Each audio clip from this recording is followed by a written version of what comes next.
Je m'appelle Eugène Martin, j'ai 84 ans.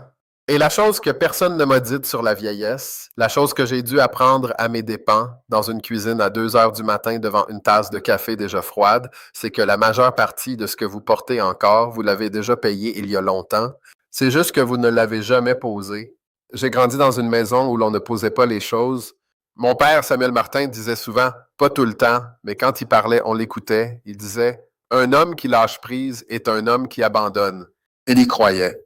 Il disait ça comme une parole d'évangile. Et j'y ai cru moi aussi pendant longtemps. Plus longtemps que j'aurais dû.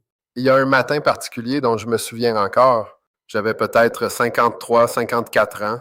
Ce genre d'âge où l'on pense être encore au cœur des choses, en train de bâtir quelque chose. J'avais réglé le réveil pour 5 heures. À 5h30, j'étais dehors. Je me souviens d'être resté sur le perron de la maison que nous avions à l'époque. Lorraine dormait encore à l'intérieur. Et de m'être dit, voilà à quoi c'est censé ressembler. Stable, en mouvement, responsible. Ce que je ne comprenais pas alors, ce qui m'a fallu 30 ans de plus pour comprendre, c'est que je n'avançais pas. Je bougeais, c'est tout. Il y a une différence. L'un vous mène quelque part. L'autre vous fatigue, simplement. J'y ai beaucoup réfléchi ces derniers temps, parce que je pense aux hommes avec qui j'ai grandi, ceux qui ont atteint mon âge et ceux qui ne l'ont pas atteint. Et la ligne de démarcation n'a jamais été ce qu'ils possédaient, c'était ce qu'ils transportaient encore alors qu'ils auraient dû le poser des années auparavant. La première chose à laquelle je me suis accroché trop longtemps, c'est l'argent, pas le fait d'en avoir, le fait de le tenir, de le serrer. Il y a eu une période, je devais avoir la fin de la soixantaine, où j'avais plus que ce dont j'avais besoin. Les enfants étaient grands, la maison était payée, Lorraine et moi, nous avions ce pourquoi nous avions travaillé. Et pourtant, je m'asseyais à cette table de cuisine pour éplucher les comptes, déplacer les chiffres, surveiller les soldes comme s'ils allaient se faire la malle si je détournais le regard. Lorraine se tenait souvent dans l'encadrement de la porte et disait « Eugène, contre quoi est-ce que tu le protèges exactement? » Et je l'écartais d'un geste. J'avais mes raisons. Les taux d'intérêt, les imprévus médicaux, et si jamais. J'avais toujours un « et si jamais ». Elle voulait partir quelque part. Rien d'extravagant. Juste quelque part. Sa cousine vivait plus au sud, près de la mer. Elle l'avait mentionné, peut-être une demi-douzaine de fois au fil des ans, avec cette douceur qu'elle mettait à dire les choses qui lui tenaient vraiment à cœur. Je répondais toujours « On verra ». On a vu finalement. Mais pas avant que j'ai gâché environ 3 bonnes années de ce projet en restant assis sur de l'argent qui ne servait à rien d'autre qu'à me donner un sentiment de sécurité. Et voici ce que je sais maintenant, à 84 ans, assis dans cet appartement avec rien d'autre que du temps et une fenêtre qui donne sur le parking. La sécurité n'est pas la même chose que la vie. Je les ai confondus pendant des décennies. On passe toute sa vie active à construire un mur, et quand le danger a disparu, quand il a disparu depuis des années, on est toujours à l'intérieur du mur, à se demander pourquoi on se sent à l'étroit. L'argent est un outil. Il n'a jamais été censé être un compagnon. Quand on commence à le traiter comme tel, quand on commence à le gérer comme certains gèrent la solitude, il vous prend quelque chose. Il vous prend les années que vous étiez censé passer avec lui. L'argent est toujours là pour l'essentiel. Les années, elles, ne le sont plus. Maintenant, et je dis cela avec prudence car j'ai été des deux côtés, dépenser bêtement n'est pas la solution non plus. J'ai connu un homme, au début de ses 70 ans, qui a passé les 2 premières années de sa retraite à tout remplacer chez lui. Nouvelle télévision, nouvelle voiture, des choses dont il n'avait pas besoin et dont il n'avait pas particulièrement envie, mais qui lui donnaient de quoi s'occuper les mains quand il ne savait plus quoi faire de lui-même. Il dépensait pour avoir l'impression de décider encore de quelque chose. Il existe une forme de dépense qui vient de la peur déguisée en liberté. Je l'ai reconnu chez lui parce que je l'avais reconnu chez moi des années plus tôt. Quand j'ai pris ma retraite, et la retraite n'a pas été la sortie élégante que j'avais imaginée, mais nous y reviendrons, j'ai acheté un tracteur tondeuse pour une copropriété qui entretenait déjà ses propres espaces verts. Je ne comprends toujours pas vraiment ce qui m'est passé par la tête. Je crois que je me disais, je dois encore être utile. Je dois encore être le genre d'homme qui possède un tracteur tondeuse. Il est resté dans un box de stockage pendant 2 ans avant qu'Antoine ne vienne le charger dans sa camionnette sans demander la permission. J'ai fait semblant d'être agacé. En réalité, j'étais soulagé. Les dépenses qui ont vraiment compté, celles dont je me souviens vraiment, étaient plus petites, plus discrètes. Un dîner où je n'ai pas regardé l'addition, un coup de téléphone à Denise qui a duré 2 heures, tant pis pour le prix de la communication, Une escapade d'une journée dans un endroit devant lequel j'étais passé 100 fois sans m'arrêter et où je me suis enfin arrêté. Ces choses ne coûtaient presque rien par rapport au tracteur tondeuse. Et ce sont les seules que je ressens encore. Laissez-moi vous dire quelque chose sur le travail. J'ai travaillé pendant 41 ans. Je ne m'en plains pas. Le travail m'a apporté ce dont j'avais besoin, pas seulement de l'argent, mais une structure, une raison de me lever. Un endroit où je savais ce qu'on attendait de moi et où je pouvais l'accomplir. Mais je suis resté plus longtemps que je n'aurais dû. Non pas parce que le travail l'exigeait, mais parce que moi je l'exigeais. La pure vérité, et j'ai eu beaucoup de temps pour être honnête avec moi-même, c'est que vers la fin, le travail était la seule chose qui me séparait d'une question que je n'étais pas prête à affronter. Cette question était: qui es-tu quand plus personne n'a besoin que tu sois là? J'ai repoussé cette question pendant des années en restant utile, en me portant volontaire pour des heures sup, en étant l'homme qui était toujours là, même quand être là était la chose la moins intéressante que j'aurais pu faire de mon temps. L'année où j'ai enfin pris ma retraite, j'avais 71 ans. J'avais eu une alerte de santé, rien de dramatique, mais assez pour qu'un médecin me regarde comme si j'étais en retard sur mon planning. Et je me souviens d'être assis dans ce cabinet, dans cette blouse en papier qui ne ferme jamais tout à fait derrière, et de m'être dit: qu'est-ce que j'attendais, au juste? Je n'avais pas de bonne réponse. Cela m'a plus perturbé que le problème de santé. Je suis rentré chez moi ce soir-là. Je me suis assis dans le même fauteuil que celui où je suis assis maintenant. J'ai pensé à ce que je voulais pour le chapitre suivant et j'ai réalisé que je n'en avais aucune idée. Non pas parce qu'il n'y avait rien à vouloir, mais parce que j'avais passé tellement de temps à ne pas y penser que le fait de désirer quelque chose me semblait rouillé, étranger, comme un muscle qu'on n'a pas utilisé depuis si longtemps qu'on oublie qu'on l'a. Il y a quelque chose d'embarrassant que je veux vous dire et je vais le dire quand même. Environ 3 mois après le début de ma retraite, j'ai réorganisé le garde-manger. 3 fois. En une semaine. La troisième fois, je m'étais convaincu qu'il y avait un système nettement meilleur pour ranger les boîtes de conserve. Daniel Rochat a frappé à la porte un mardi alors que j'étais en plein milieu de mon rangement pour un petit service et il a regardé le plan de travail couvert de conserve et il a dit, très prudemment, sur le ton qu'on prend quand on n'est pas sûr de l'état de quelqu'un: ça va là-haut? J'ai dit: j'organise. Il a hoché la tête. N'a rien dit de plus. A pris ce dont il avait besoin et était parti. Je repense à ce moment plus souvent que je ne le devrais sans doute. La chose que j'ai repoussée le plus longtemps que le voyage que Lorraine voulait, plus longtemps que les appels que je devais passer, ce sont les expériences, pas les grandes. Celles-là, je pouvais toujours les remettre à plus tard avec un argument raisonnable: le coût, le moment, la santé. Non, les petites, celles qui ne demandent rien d'autre que de décider de les vivre. Il y avait un parc à environ 40 minutes de chez nous. J'étais passé devant pendant des années. Lorraine l'avait mentionné une fois.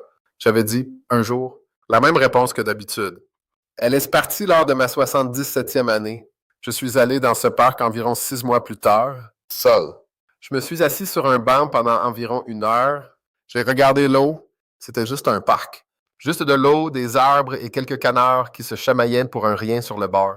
Mais je me suis assis là et j'ai pensé à toutes les fois où j'étais passé devant en disant un jour, et j'ai ressenti ce que je ne peux décrire que comme le poids de tous ces un jour qui me tombaient dessus d'un coup.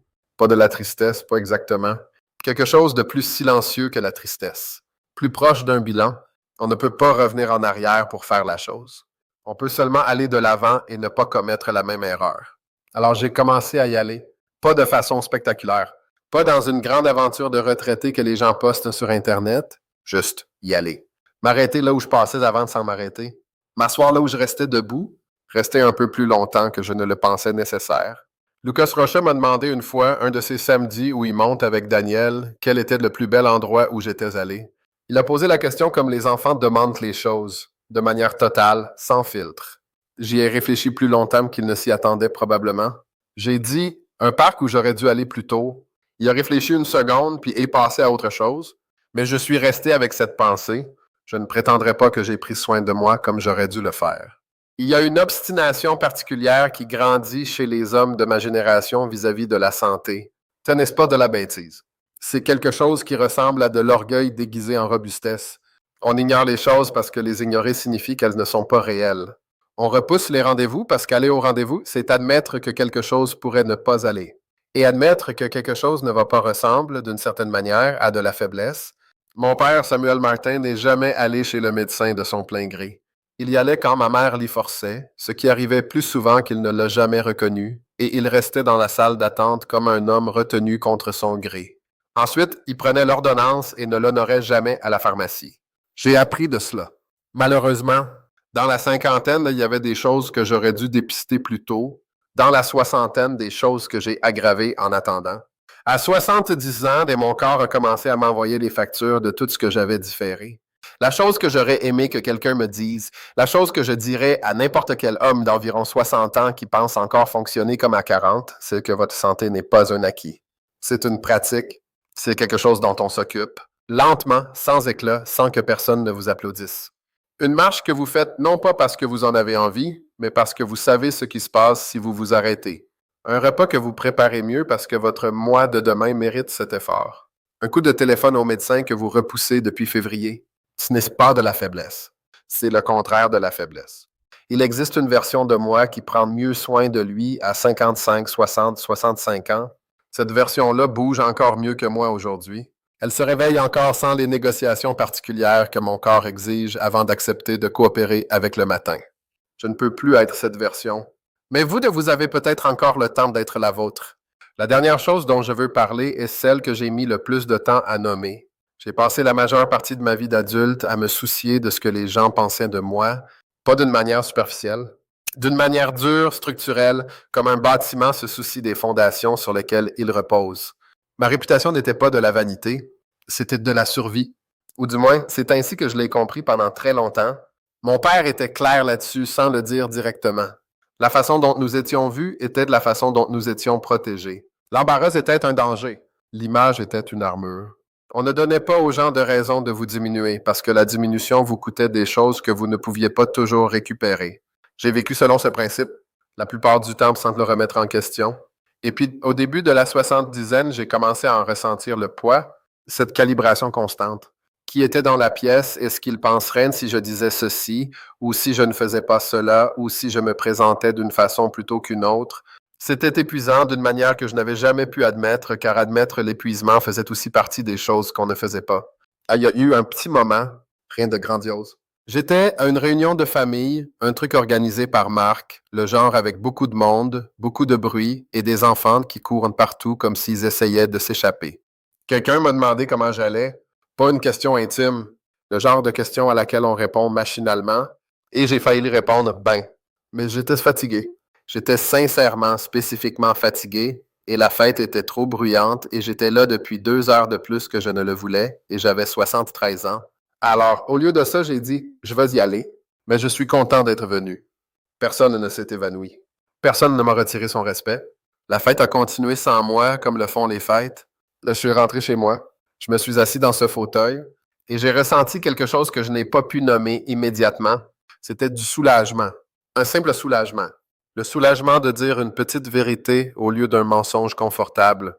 Je m'exerce à cela depuis, imparfaitement, inconstamment. Mais je m'exerce. Vous n'avez besoin de la permission de personne pour arrêter de jouer la comédie. Surtout pas à 84 ans. Les choses contre lesquelles je protégeais mon image, les jugements contre lesquels je me gardais, la plupart de ces gens ne sont plus là aujourd'hui. Les autres ont leurs propres soucis. Ils n'ont jamais regardé d'aussi près que je le pensais. Le public était surtout dans ma tête. C'est étrange de comprendre cela si tard, que la majeure partie de la pression était interne, que le jury pour lequel je jouais avait été congédié il y a des années et que personne ne me l'avait dit. Je pense à ce que j'aurais pu faire différemment avec l'énergie que j'ai dépensée à maintenir les apparences. Les choses que j'aurais pu dire au lieu des choses prudentes, gérées, respectables que j'ai dites. Les moments où j'aurais pu être plus vrai et moins composé. Je ne dis pas cela avec amertume. Je le pense vraiment. Il y a eu assez de choses réelles dans ma vie, assez de matins qui étaient bons, assez de moments qui m'ont surpris par leur importance. J'ai eu Lorraine pendant 39 ans et c'était quelqu'un qui en valait la peine. J'ai 6 enfants qui, dans l'ensemble, sont devenus des gens que je respecte. J'ai 10 petits-enfants, dont un qui s'assoit parfois à côté de moi sans avoir besoin de parler, ce qui est la forme de compagnie la plus évoluée que j'ai trouvée. J'avais l'éthique de travail de mon père et la stabilité de ma mère, et quelque part entre les deux, une vie que je peux regarder sans détourner les yeux. Ce n'était pas ce que j'imaginais, c'était autre chose. Quelque chose de plus honnête que ce que j'imaginais, Et les choses honnêtes ont une sorte de durabilité que les choses imaginées n'ont pas. Voilà. 5 choses à arrêter de faire après 65 ans. Je ne vais pas vous en faire la liste. Vous avez écouté. Vous les avez entendues. Elles ne concernent pas vraiment l'argent, le travail, la santé ou les apparences. Ce ne sont que les contenants. Ce dont il s'agit vraiment, c'est ceci. À un moment donné, vous devez décider que vous avez gagné le droit d'arrêter de faire semblant, d'arrêter de remettre à plus tard, d'arrêter de porter des choses qui n'ont jamais été à vous au départ. Je ne sais pas exactement quand se situe ce moment. Je l'ai trouvé plus tard que j'aurais dû, mais je l'ai trouvé. Et je le trouve encore, honnêtement. Certains jours plus que d'autres. J'ai un rituel matinal maintenant. Rien de spirituel ou de compliqué. Je prépare du café. Je m'assois près de la fenêtre. Je regarde la lumière changer pendant environ 15 minutes avant que la journée ne commence à me demander des choses. Ça a l'air de rien. C'est, dans les termes les plus honnêtes que j'ai, tout. J'ai vécu assez longtemps pour comprendre que les matinées sont ce que vous avez. Les matinées ordinaires banales, celles qui ne s'annoncent pas, celles que vous pourriez passer à dormir, à faire défiler votre téléphone ou à vous inquiéter, et parfois vous le faites. Mais quand on s'y assoit vraiment, elles sont quelque chose. Elles sont la preuve que vous êtes encore là, toujours vivant, faisant toujours partie de tout cela. Ce n'est pas une petite chose. Je connais des gens qui n'ont jamais atteint mon âge. J'en connais d'autres qui l'ont atteint et qui auraient aimé passer leur temps autrement. Je suis dans la deuxième catégorie dans une certaine mesure, mais je suis encore là. Ça compte. Ça compte énormément quand je m'autorise à le ressentir. Si vous êtes resté assis avec moi aussi longtemps, si vous avez tenu bon à travers tout cela, alors vous savez quel genre de personne vous êtes. Le genre de personne qui réfléchit encore, qui questionne encore, qui est prête à s'asseoir face aux parties difficiles. Ça c'est pas rien non plus. Si quelque chose ici reste en vous, j'en suis heureux. Revenez me voir à l'occasion. Je serai dans mon fauteuil,